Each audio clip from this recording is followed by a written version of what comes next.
anything to hit zero. Only then did I allow myself to breathe. That night, I sat down with a calculator. If this continued, by the 20th day, the daily deposit would be over $1 million.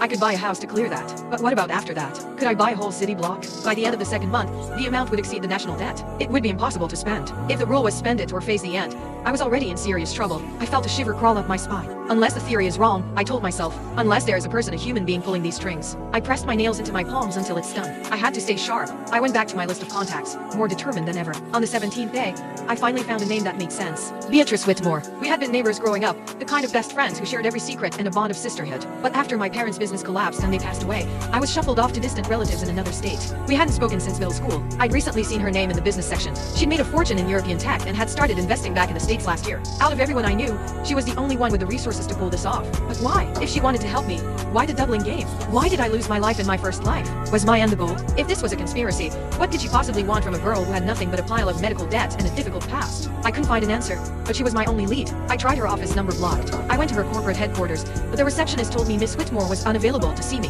That meant one of two things.